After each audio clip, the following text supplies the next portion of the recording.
जहाँ लगी कहे पुराण श्रुति, एक एक सब जाग। 12 सहस्र सहस्र नृप किए सहित अनुराग। श्यावर रामचंद्र की जय। वेद और पुराणों में जितने प्रकार के यज्ञ कहे गए हैं, राजा ने एक एक करके उन सब यज्ञों को प्रेम सहित हजार हजार बार किया। हृदय न कछु फल अनुसंधाना, भूप विवेकी परम सुजाना। करई जे धर्म कर्म मन बानी, वासुदेव अर्पित नृप ज्ञानी। राजा के हृदय में किसी फल की कामना न थी। राजा बड़ा ही बुद्धिमान और ज्ञानी था। वह ज्ञानी राजा प्रतापवान कर्म मन और वाणी से जो कुछ भी धर्म करता था, सब भगवान वासुदेव के चरणों में अर्पित कर देता था। चढ़ी बरबाजी बारक राजा, मृग आकर सब साज समाजा। विंध्याचल गंभीर बन गयो, मृग पुनीत बहुमारत भयऊ। एक बार राजा प्रतापवान एक अच्छे घोड़े पर सवार होकर शिकार का सब सामान सजाकर विंध्याचल के घने जंगल में गया और वहां उसने बहुत से उत्तम उत्तम हिरण मारे। फिरत विपिन नृप दीख बराहो, जनु बन दुरेऊ शशीघ्र सिराहु। बड़ विधु नहीं समात मुख माही, मनऊ क्रोध बस उगलित नाही। राजा ने वन में फिरते हुए एक शुअर को देखा। दांतों के कारण वह ऐसा दिख पड़ता था मानो चंद्रमा को ग्रसकर मुंह में पकड़कर राहु वन में आ छिपा हो। चंद्रमा बड़ा होने से उसके मुंह में समाता नहीं है और मानो क्रोधवश वह भी उसे उगलता नहीं है। कोल कराल दसन छवि गाई,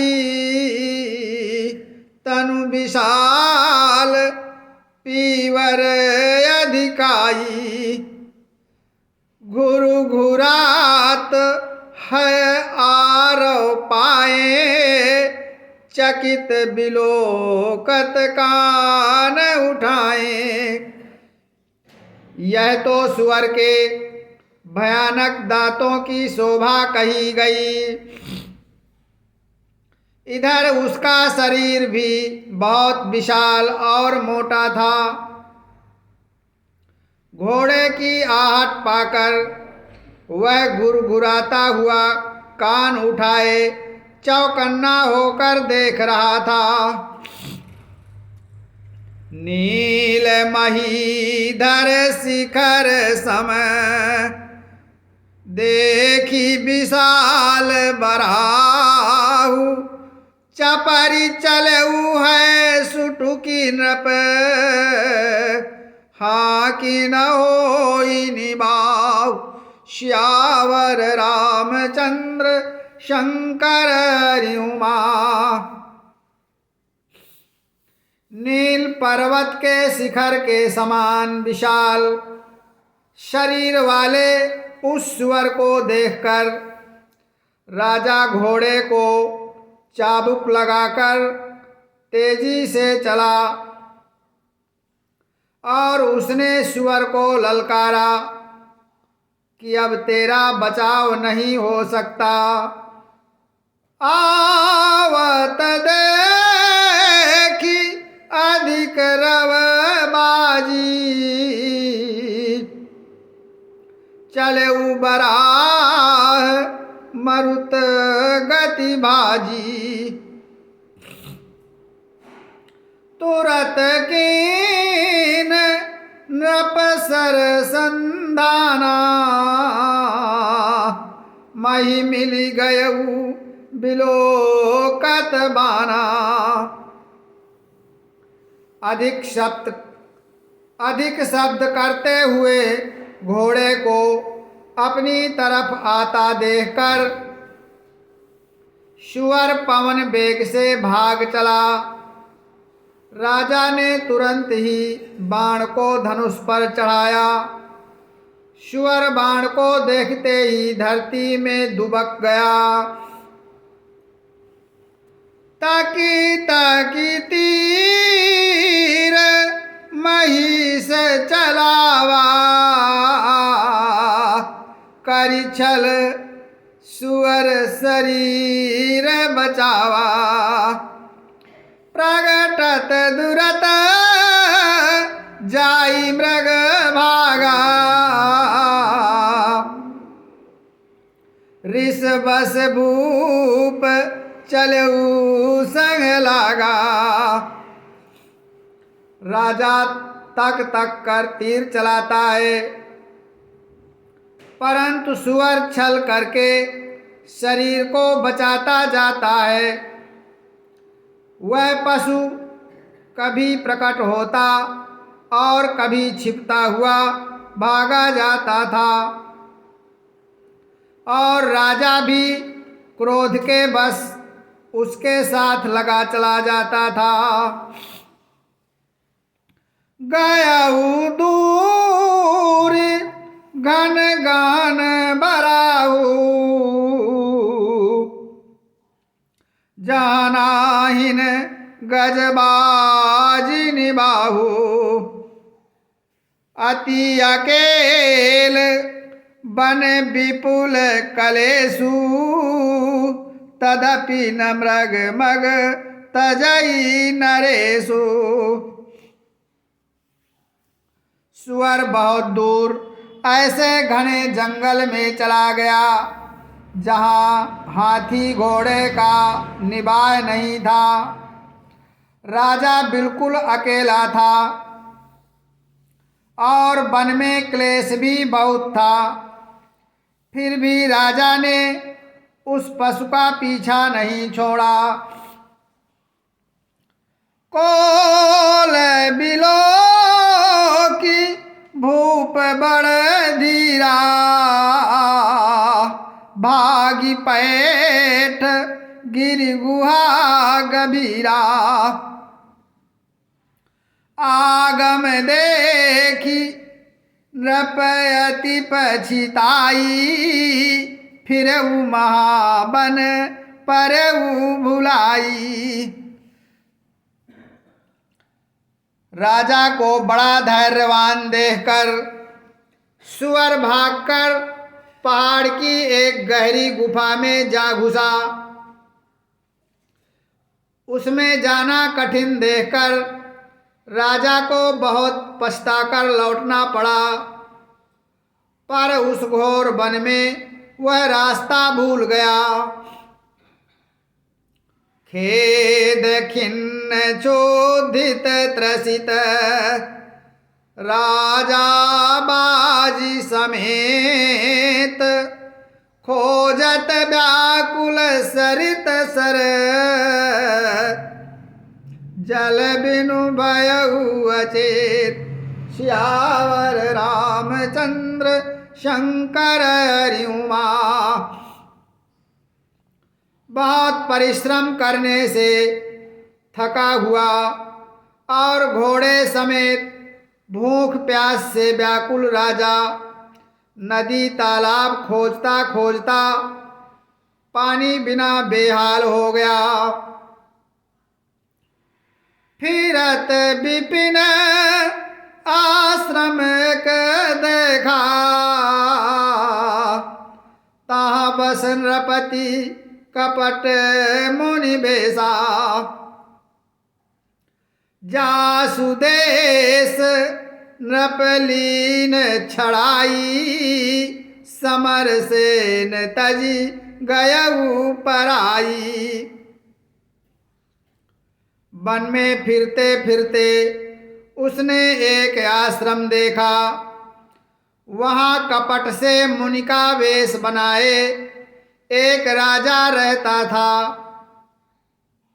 जिसका देश राजा प्रताप भानु ने छीन लिया था और जो सेना को छोड़कर युद्ध से भाग गया था।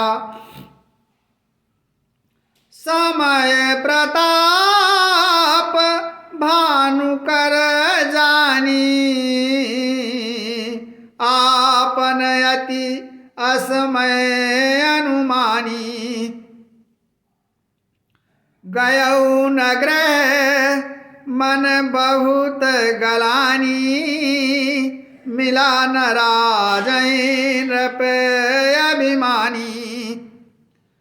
प्रताप भानु का अच्छा समय जानकर और अपना कुसमय बुरे दिन अनुमान कर उसके मन में बड़ी ग्लानि हुई। इससे वह न तो घर गया और नाभिमानी होने के कारण राजा प्रताप भानु से मेल ही किया। रिसउर मारी रंक जिमी राजा विपिन बसई तापस के साजा। तासु समीप गवन नृप कीना यह प्रताप रवि तही तब चीना। दरिद्र की भांति मन ही में क्रोध को मारकर वह राजा तपस्वी के वेश में वन में रहता था। राजा प्रताप भानु उसी के पास गया। उसने तुरंत पहचान लिया कि यह प्रताप भानु है। राउ त्रसित नहीं सो पहचाना देखी सुबेश महामुनि जाना। उतारी तुरगते कीन प्रणामा परम चतुर न कहो निज नामा। राजा प्यासा होने के कारण व्याकुलता में उसे पहचान न सका। सुंदर वेश देखकर राजा ने उसे महामुनि समझा और घोड़े से उतरकर उसे प्रणाम किया, परंतु बड़ा चतुर होने के कारण राजा ने उसे अपना नाम नहीं बतलाया। भूपति त्रसित बिलोकितहि सरबरु दीन दिखाई। माँ जनपान समेत है कीन नृपति अरसाई। श्यावर रामचंद्र शंकर हरि उमा। राजा को प्यासा देखकर उसने सरोवर दिखला दिया। हर्षित होकर राजा ने घोड़े सहित उसमें स्नान और जलपान किया। गए श्रम सकल सुखी नृप भयो, निज आश्रम तापस लय गयो। आसन दीन अस्तर भी जानी, पुनि तापस बोलऊ मृदुबानी। सारी थकावट मिट गई, राजा सुखी हो गया। तब तपस्वी उसे अपने आश्रम में ले गया और सूर्यास्त का समय जानकर उसने राजा को बैठने के लिए आसन दिया। फिर वह तपस्वी कोमल वाणी से बोला, को तुम कस बन फिरहु अकेले, सुंदर जुबा जीव परहेले।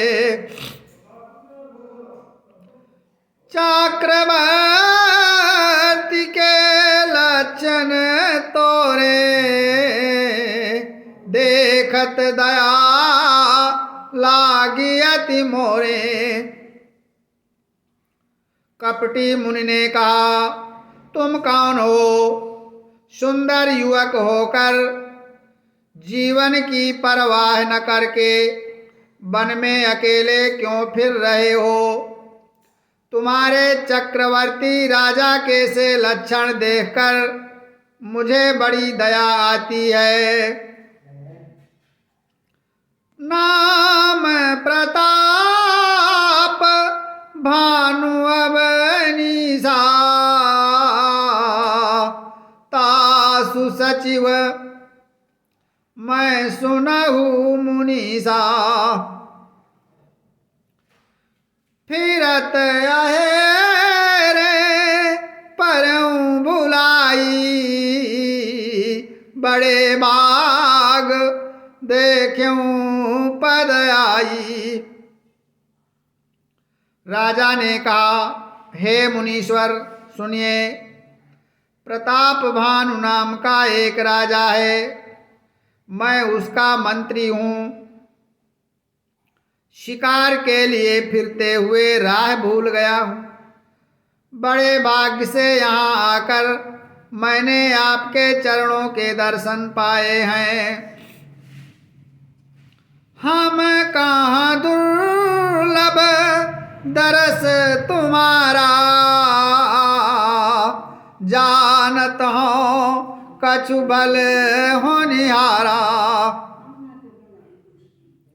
कामुनि तात भयउ अंधियारा, जो जन सत्तरी नगरु तुम्हारा। राजा ने कहा, हमें आपका दर्शन दुर्लभ था, इससे जान पड़ता है कुछ अच्छा होने वाला है। मुनि ने कहा, हे तात, अंधेरा हो गया, तुम्हारा नगर यहाँ से 70 योजन पर है। निशा घोर गंभीर बन, पंथ न सुनहु सुजान। बसहु आजुअस जानि तुम, जायहु होत बिहान। श्यावर रामचंद्र शंकर हरि उमा। हे सुजान राजन सुनो, घोर अंधेरी रात है, घना जंगल है, रास्ता नहीं है। ऐसा समझकर तुम आज यहीं ठहर जाओ, सवेरा होते ही चले जाना। तुलसी जैसी भवता व्यता, तैसी मिलई सहाय। आपुन आवई ताहि पहीं, ताहि तहाँ ले जाय। सियावर रामचंद्र शंकर हरिउमा। तुलसीदास जी कहते हैं, जैसी होनहार होती है वैसी ही सहायता मिल जाती है। या तो वह आप ही उसके पास आती है या उसको वहाँ ले जाती है। भले ही नाथ आय सुधरी सीसा, बांधि तुरग तरु बैठ महिषा। नृप बहु भांति प्रशंस्य ताहि, चरण बांधि निज भाग्य सराही। हे नाथ, बहुत अच्छा, ऐसा कहकर और उसकी आज्ञा सिर चढ़ाकर घोड़े को वृक्ष से बांधकर राजा बैठ गया। राजा ने उसकी बहुत प्रकार से प्रशंसा की और उसके चरणों की वंदना करके अपने भाग्य की सराहना की। पुनि बोलेऊ मृदु गिरा सुहाई, जानि पिता प्रभु करऊं डिठाई। मोहि मुनीस सुत सेवक जानी, नाथ नाम निज कहु बखानी। फिर सुंदर कोमल वाणी से कहा, हे प्रभु, आपको पिता जानकर मैं ढिठाई करता हूँ। हे मुनीश्वर, मुझे अपना पुत्र और सेवक जानकर अपना नाम विस्तार से बतलाइए। तेहि न जान नृप नृपहि सो जाना, भूप सुहृद सो कपट सयाना। बैरी पुनि छात्री पुनि राजा, छल बल कीन चाहे निज काजा। राजा ने उसको नहीं पहचाना, पर वह राजा को पहचान गया था। राजा तो शुद्ध हृदय था और वह कपट करने में चतुर था। एक तो बैरी, फिर जाति का छत्री, फिर राजा। वह छल बल से अपना काम बनाना चाहता था। समुझी राज सुख दुखित अराती, अमा अनल इव सुल गई छाती। सरल बचन नृप के सुनि काना, बयर समारी हृदय हरसाना। वह शत्रु अपने राज्य सुख को समझ करके याद करके दुखी था। उसकी छाती कुम्हार के आवे की आग की तरह भीतर ही भीतर सुलग रही थी। राजा के सरल वचन कान से सुनकर अपने बैर को याद कर वो हृदय में हर्षित हुआ। कपट बोरी बानी मृदुल बोलऊ जुगुति समेत नाम हमारे भिखारी अब निर्धन रहित निकेत। श्याम रामचंद्र की जय। वह कपट में डुबोकर बड़ी युक्ति के साथ कोमल वाणी बोला, अब हमारा नाम भिखारी है, क्योंकि हम निर्धन और घर द्वारहीन हैं। कथा विसर्जन होत है, सुनहु वीर हनुमान, जो जन जास आयो सोता करो।